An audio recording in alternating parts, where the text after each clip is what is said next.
you've got finance costs, you've got council tax, standing charge of bills. So if you can do a refurb with tenants in situ, that's much better to do that. Let me give you a few tips on how you can maximize the end value. So that's very important when it comes to valuations of the property, and I'll come back and explain that later on. That's how you determine how much you should be spending when you're trying to work out the refurb costs. This can make the difference between you getting the valuation you want and getting down value. Hello and welcome to this episode of the Property Magic Podcast, in which I'd like to share with you some tips on refinancing properties. I'm going to talk about momentum investing, and also I'm going to talk about one of the recent HMO remortgages that I've just done and how I was able to influence the valuer to give me the valuation I needed in order to refinance to get most of my money out of the project. So let's take a step back first of all and talk a little bit about purchasing and remortgaging property. So what most property investors do, they find a property they want to buy, they put their deposit in, and they then sit back and wait, and it might be 3-5 years until the value's gone up. They then refinance to take out the deposit and go and buy another property. There's nothing wrong with that. That's what I started, and many people do when they invest in property. The biggest problem is it's going to take you a long time to build up your portfolio.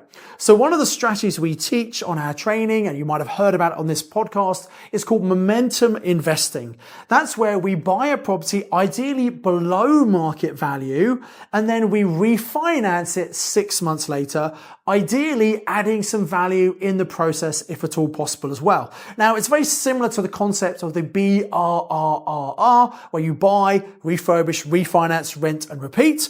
But actually momentum investing, sometimes we do very little work to the property and it's based on us buying at a good discounted price. And as you've heard me say on this podcast, I think right now, probably for the next 6 months, is an amazing time for you to be buying property, securing deals below market value, because there really isn't much competition. So I do hope you listen to this podcast to get huge value from it. But more importantly, I hope you take action and get out there and actually implement some of the things I'm sharing with you every Tuesday when this podcast comes out. So now we understand the concept of refinancing and ideally momentum investing. Let me give you a few tips on how you can maximize the end value. So first of all, if we can buy a property below market value, that certainly helps. And some people kind of don't understand this concept of below market value. They say, well, whatever someone pays for it, surely that's the market value. When we mean below market value, we mean in comparison to other similar properties in the area on the market. So for example, I was able to purchase a property for £250,000 at the beginning of this year. Now, it was already a 6-bed HMO. Someone already converted an HMO. They'd had it licensed. They'd operated it for many, many, many years. But unfortunately, they let it go into disrepair. And that's because the people who owned it, they were a couple, they had separated. It was in one person's name. They looked after the property. Unfortunately, they passed away. The remaining person inherited the property, if you like. They had no idea about how to run this property. They allowed the HMO license to lapse. They didn't keep on top of the repairs, and actually they didn't raise the rents for about 5 or 6 years. So when we took this property on, the first thing we did was sit down with all tenants and explain, look, you are on a very, very low rent.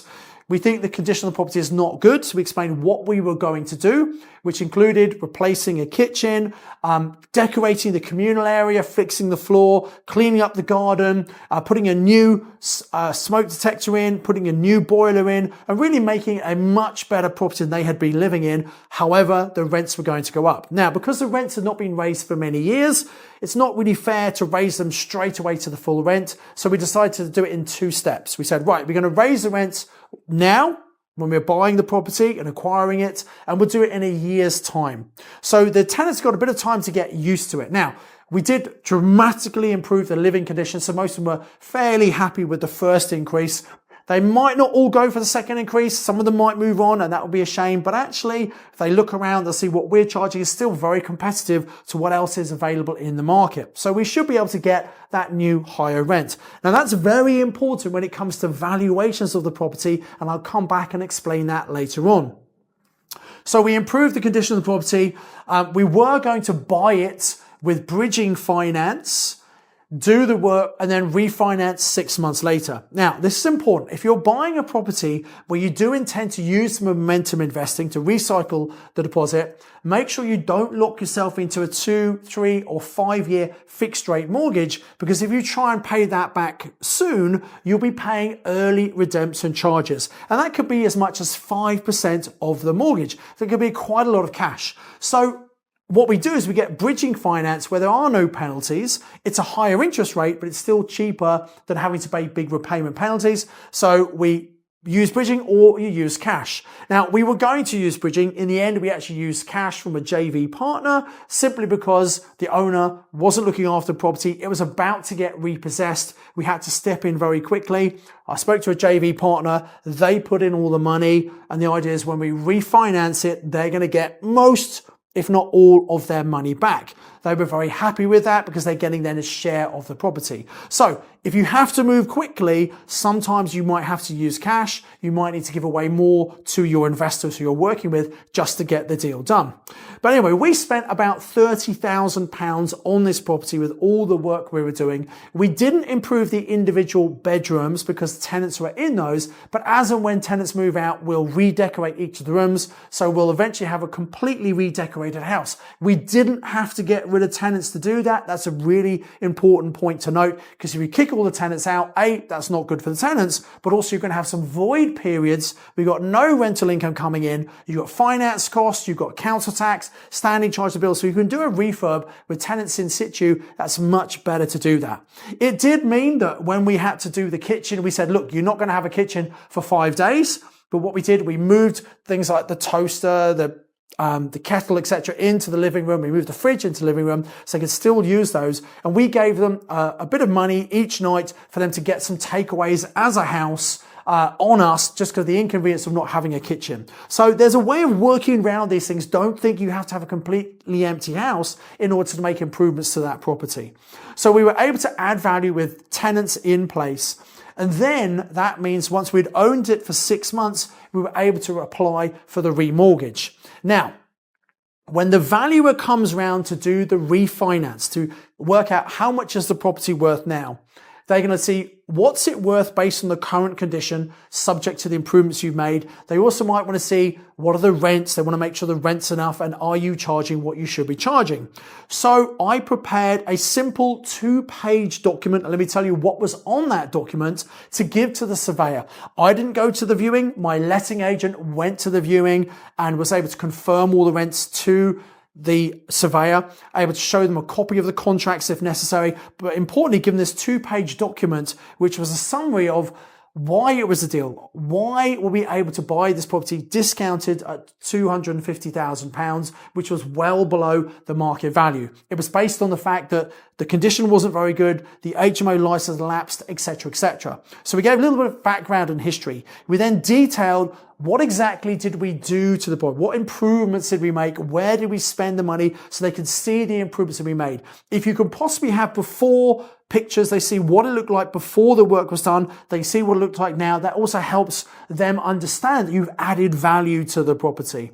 Now, obviously, the amount you spend on the property has to be proportionate to the value. So this property, we bought it for $250,000. If we'd spent £3,000 on the kitchen and we're trying to get a value close to 360 to 380 at the end, that wouldn't be enough. So you have to spend a bit more on a kitchen. But if you've got a property worth 300,000, don't spend £25,000 on the kitchen. You're never going to increase the value by that much. So the amount you spend has to be proportionate. And ideally, the amount you spend is less than the value you can add to the property. That's how you determine how much you should be spending when you're trying to work out the refurb costs. So we spent about £30,000 to do the work that's been done so far. Structurally, everything that was there, this was pretty much cosmetic, and a few structural things like a new fire alarm system and a new central heating system as well.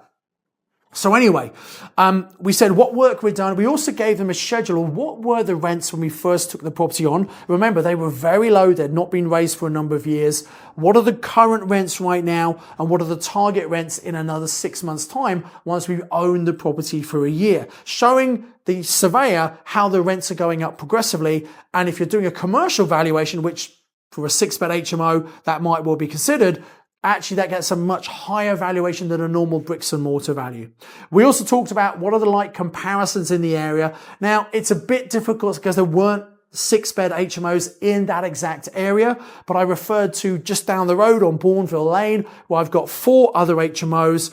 Most of those are 5-bed HMOs, and those are worth about $360,000. So we were justifying, based on some light comparisons, how much this 6-bed HMO should be worth. Somewhere between $360 and $380. Remember, it cost me $250 plus it cost me $280, and we're going for a higher valuation. Now, I'm very pleased to say, thanks to the information we provided, thanks to the evidence, the valuation has come back at £365,000, which is within the range we were looking to achieve.